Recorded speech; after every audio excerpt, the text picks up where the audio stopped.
What if I told you that the moment you stopped carrying cash, you signed a confession? Not a confession to a crime. A confession to being watched, to being tracked, to being controlled.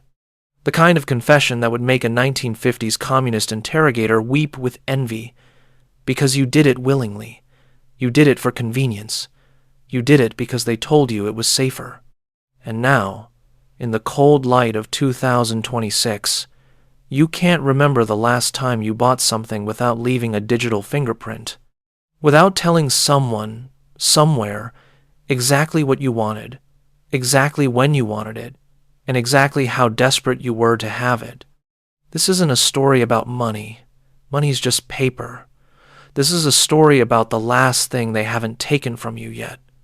Privacy, the ability to move through the world without asking permission, the freedom to buy a sandwich without generating a data point that gets sold to 17 companies before you finish chewing, and cash, that dirty, crumpled, anachronistic piece of paper, is the last tool you have to keep that freedom alive.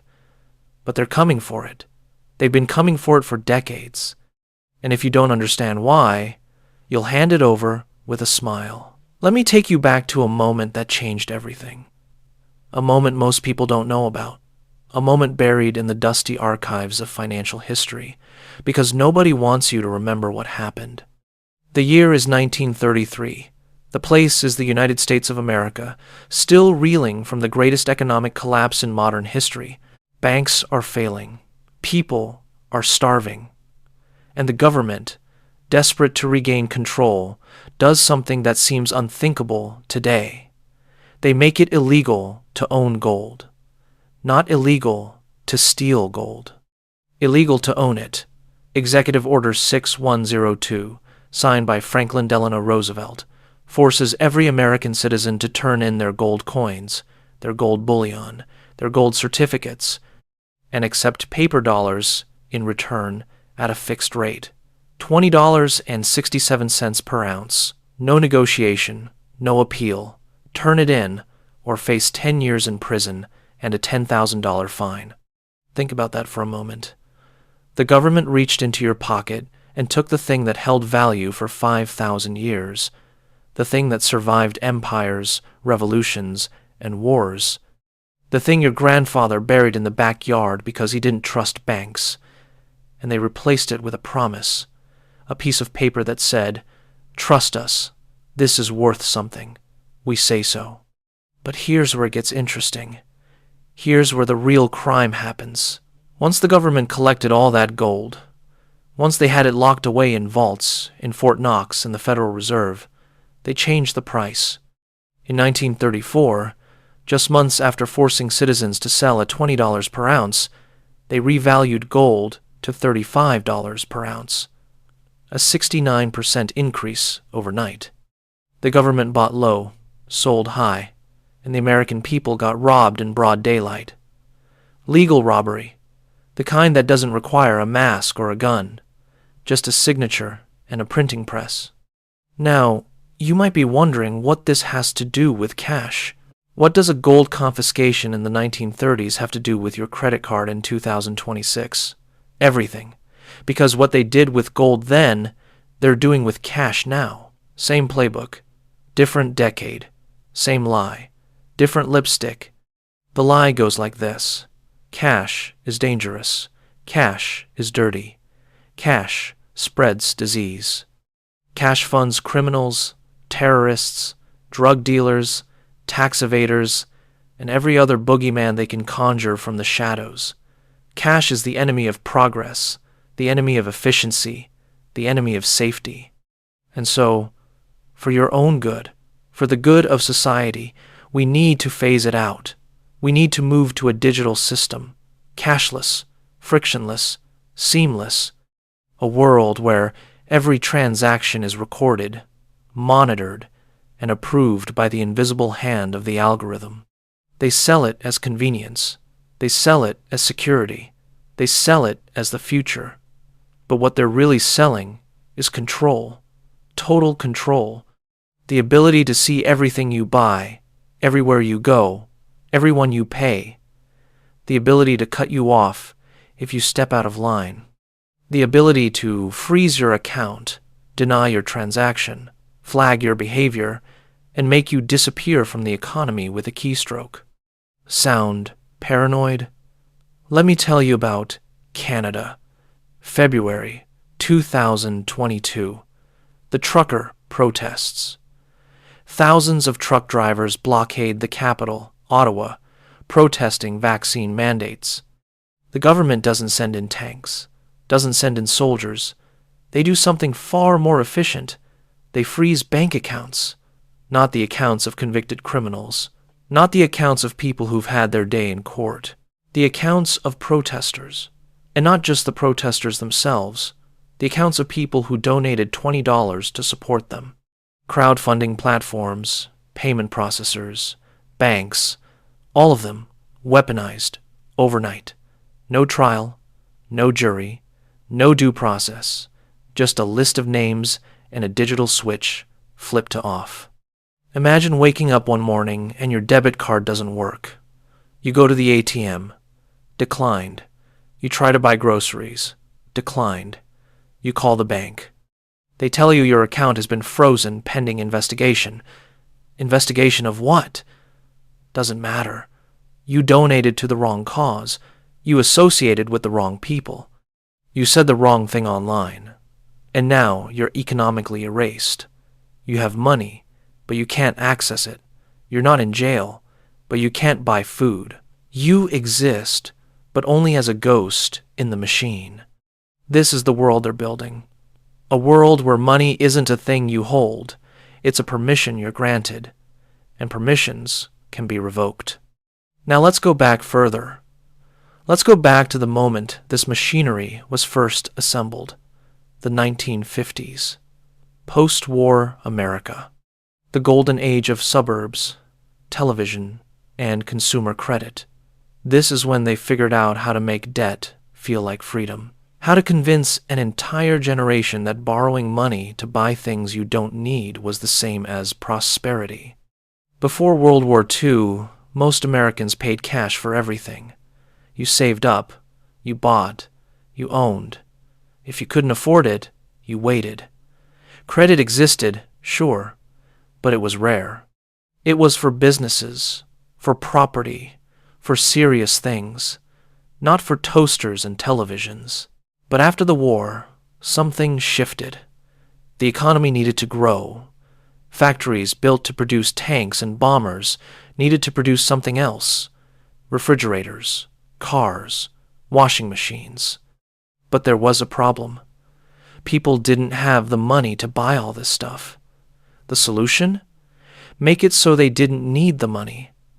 Give them credit. Let them buy now, pay later. Convince them that a life of installment plans and monthly payments was the same as the American dream. The credit card was born, not as a tool for emergencies, as a lifestyle. Diners Club launched in 1950, American Express in 1958, Bank AmeriCard, which became Visa, in 1958. These weren't just financial products. They were psychological weapons. They rewired how people thought about money. Before credit cards, spending money hurt. You reached into your wallet, you pulled out bills, you handed them over, and you felt it. The physical act of parting with cash created friction. It made you think twice. It made you ask, do I really need this? Credit cards removed that friction. Swipe a card, sign a slip, done. No pain, no second thoughts. Just a number on a statement that arrives weeks later, when the dopamine hit of the purchase has long since faded. Studies show people spend 12 to 18% more when they use credit cards instead of cash. Not because they have more money, because it doesn't feel like spending. It feels like magic. And the banks knew this. They knew that if they could get people to stop using cash, they could get people to spend more, borrow more, pay more in interest, become more profitable. But it was bigger than just profit. It was about data. Every time you swipe a card, you tell the bank what you bought, where you bought it, how much you paid, what time of day it was. Multiply that by millions of people, billions of transactions, and you have something more valuable than money. You have a map of human behavior, a blueprint of desire, a crystal ball that predicts what you'll want before you know you want it. This data gets sold, gets analyzed, gets weaponized by advertisers, insurers, employers, governments. Your credit card company knows you're pregnant before your husband does because you started buying prenatal vitamins and stopped buying wine. Your health insurance company knows you're depressed because you're ordering late-night fast food and haven't been to the gym in 3 months. Your employer knows you're looking for a new job because you're buying new suits and taking midday Uber rides to downtown office buildings. All of this invisible, all of this legal, all of this happening right now. But cash? Cash tells them nothing. Cash is anonymous. Cash is private. Cash is the last transaction that belongs to you and only you. When you pay cash for a coffee, the coffee shop knows you bought a coffee. That's it. No name, no email, no purchase history. No targeted ads following you around the internet for the next 6 months trying to sell you premium espresso machines. Just a cup of coffee and a thank you. Have a nice day. This is why they hate it. This is why they want it gone. Because cash is the last place you can hide. Now, they'll tell you cash is dying naturally. They'll show you statistics. Only 6% of transactions are cash now. Only 18% of Americans use cash for most of their purchases. See? The market has spoken. People prefer digital. People prefer convenience. This is just evolution, progress, adaptation. But that's not the whole story. Cash isn't dying. It's being killed deliberately, systematically, through policy, through pressure, through social engineering. Let me show you how. First, they make it harder to use cash. Stores stop accepting it.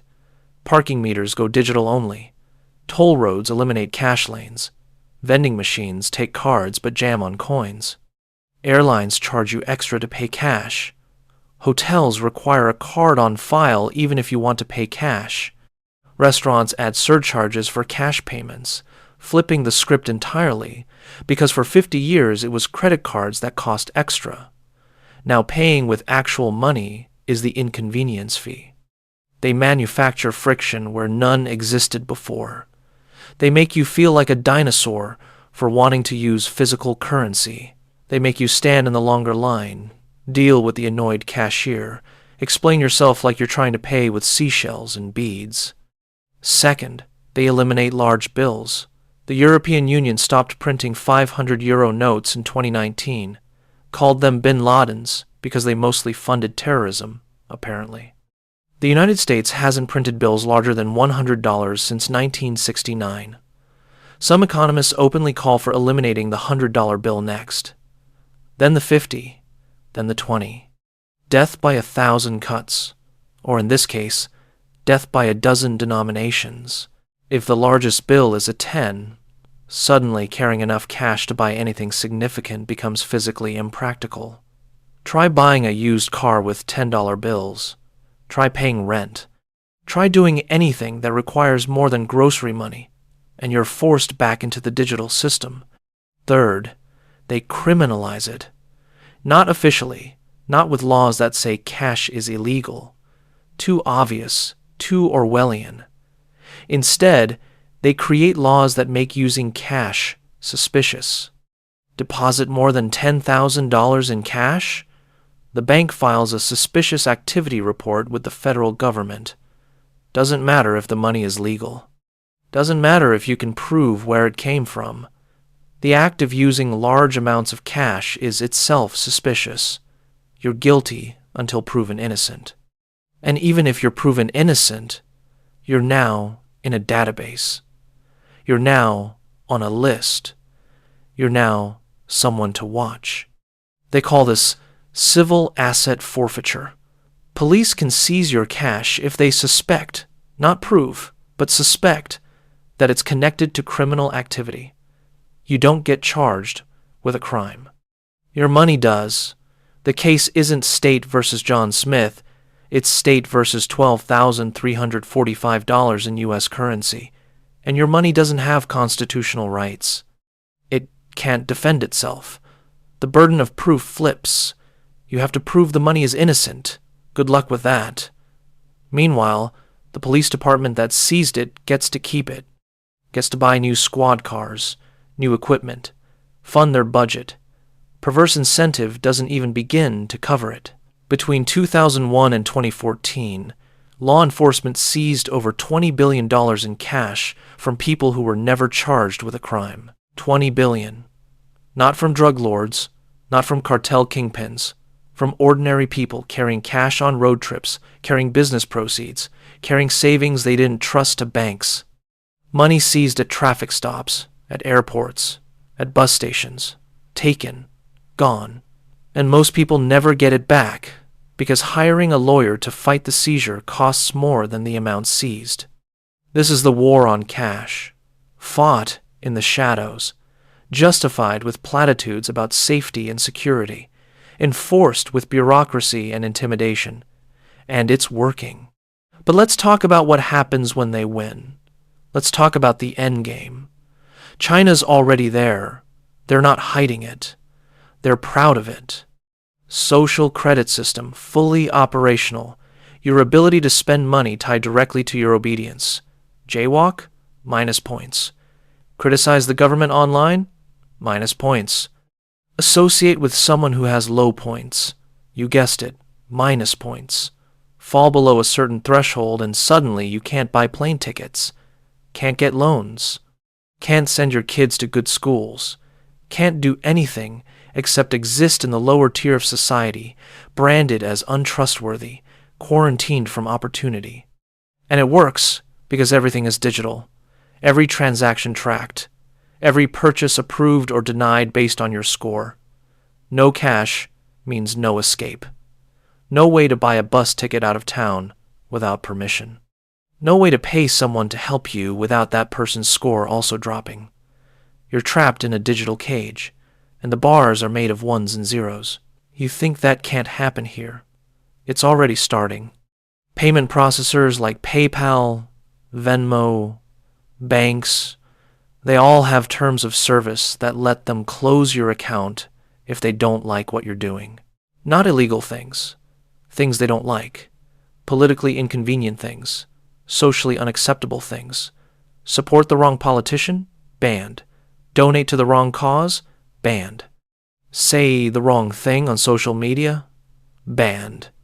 And once you're banned from one platform, the others follow. Financial blacklisting. Digital excommunication. In 2020, PayPal banned multiple independent journalists and media organizations. No explanation. No appeal.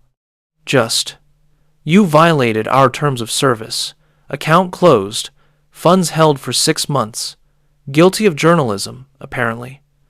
Guilty of asking the wrong questions. And there's no recourse. Because these are private companies. They can do what they want. And what they want is a customer base that doesn't make waves. This is the blueprint. This is the future they're building. One closed account at a time. A world where you can't buy, sell, or trade without approval from a corporation or a government or both. A world where dissent isn't met with jail time, it's met with economic strangulation. You can say whatever you want, sure, free speech, but you can't use money to amplify it. You can protest, sure, but you can't crowdfund bail. You can organize, sure, but you can't pay for the venue. Freedom, in theory. Silence, in practice.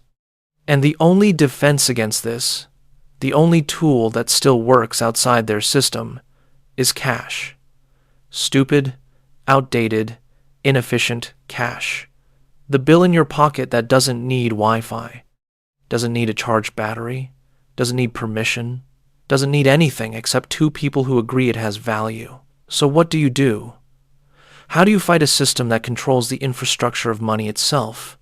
You can't overthrow it, can't vote it away, can't petition your way out, but you can refuse to cooperate. You can become ungovernable in small, persistent ways. Start using cash, not sometimes, not when it's convenient.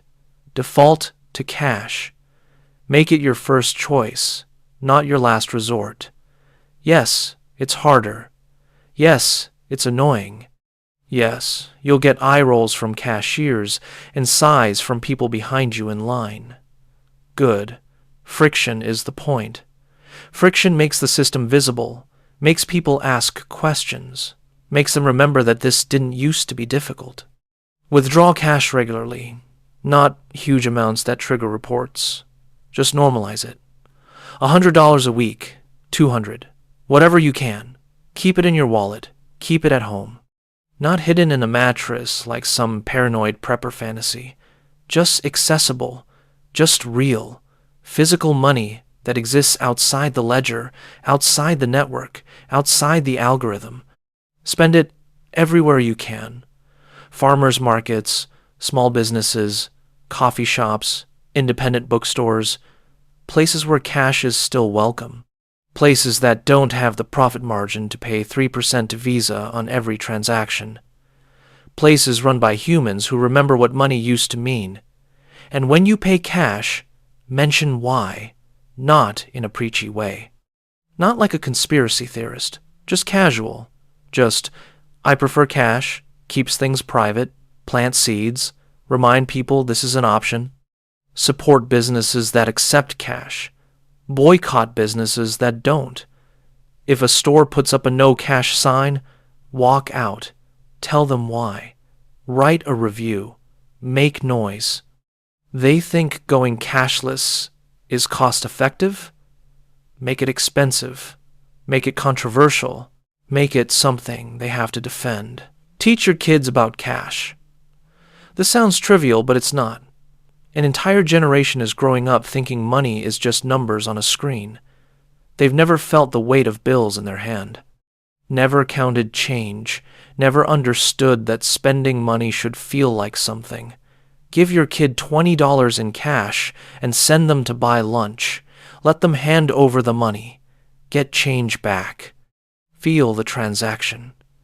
It's muscle memory. It's psychological armor. It's the difference between a citizen and a consumer. And most importantly, understand that this isn't about nostalgia. This isn't about being a Luddite or rejecting technology. Use your credit card when it makes sense. Use digital payments when you need to, but keep cash in the mix. Keep it alive, because once it's gone, it's not coming back. Once they close that door, it's locked forever. This is the last frontier. This is the hill. Not because cash is perfect, not because the old ways were better, but because privacy, real privacy, the kind that doesn't require encryption software or VPN subscriptions or technical expertise, is dying. And cash is the last piece of it that ordinary people can still hold in their hand. They'll tell you it doesn't matter. They'll tell you if you have nothing to hide, you have nothing to fear. They'll tell you privacy is just a refuge for criminals. Don't believe them. Privacy isn't about hiding bad things. It's about keeping good things yours. Your conversations, your thoughts, your purchases, your life. The ability to exist without being monetized, analyzed, and categorized every second of every day. Cash is the last permission you don't have to ask for. Use it. Defend it. Because once they convince you to give it up voluntarily, the confession is complete, and there's no taking it back.